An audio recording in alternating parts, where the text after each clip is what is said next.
पितृपक्ष में ना करे यह कार्य, नहीं तो हो सकते हैं कंगाल। पितृपक्ष भाद्रपद मास की पूर्णिमा से शुरू अश्विन मास की अमावस्या तक चलते हैं। पितृपक्ष को श्राद्ध भी कहते हैं। इन दिनों पितरों की तर्पण, पिंडदान और श्राद्ध कर्म किए जाते हैं ताकि पितरों की आत्मा को शांति मिल सके। इस साल पितृपक्ष 29 सितंबर दिन शुक्रवार से पितृपक्ष शुरू होकर 14 अक्टूबर तक यह चलेगा। यानी इस बार 16 दिनों तक पूर्वजों का श्राद्ध और अन्य चीजें कर सकेंगे। पितृपक्ष की मान्यता है कि इस दौरान पितर कौवे के रूप में धरती पर विराजमान होते हैं। इस दौरान कुछ कार्य ऐसे भी हैं जो कि भूल कर भी नहीं करने चाहिए। तो आइए जानते हैं वह कार्य कौन से हैं। पहला, बाल और नाखून ना काटे।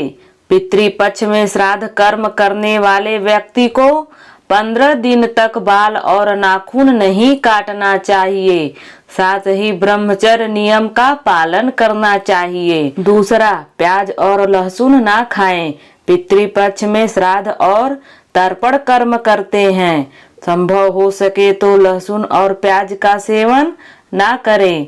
तीसरा, भूमि भवन ना खरीदें।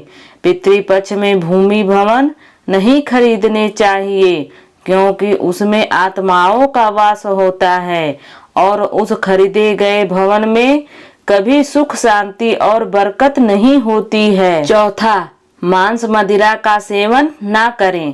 पितृपक्ष के दौरान सिर्फ मांसाहारी नहीं बल्कि कुछ शाकाहारी चीजें भी खानी वर्जित मानी जाती है। इन दिनों लौकी, खीरा, चना, जीरा और सरसों का साग नहीं खाने की मनाही होती है।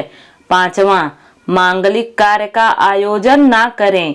पितृपक्ष पूर्वजों के लिए समर्पित होता है, इसलिए कोई भी मांगलिक कार्य जैसे शादी, मुंडन, सगाई और गृह प्रवेश जैसे मांगलिक कार्य पितृपक्ष में वर्जित माने जाते हैं। छठा, पशु पक्षियों की सेवा करें। पितृपक्ष के दौरान पूर्वज पक्षी के रूप में धरती पर आते हैं, इसलिए उन्हें सताना नहीं चाहिए।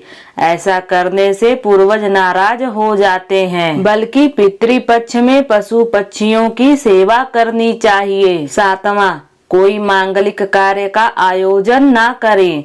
पितृपक्ष में किसी भी तरह का मांगलिक कार्य जैसे शादी, मुंडन, सगाई और गृह प्रवेश जैसे मांगलिक कार्य पितृपक्ष में वर्जित माने जाते हैं। पितृपक्ष के दौरान शोकाकुल का माहौल होता है, इसलिए इन दिनों कोई भी शुभ कार्य करना अशुभ माना जाता है। दोस्तों, बुजुर्गों द्वारा बनाए गए रीति रिवाज का हमें जितना हो सके निर्वाह करना चाहिए।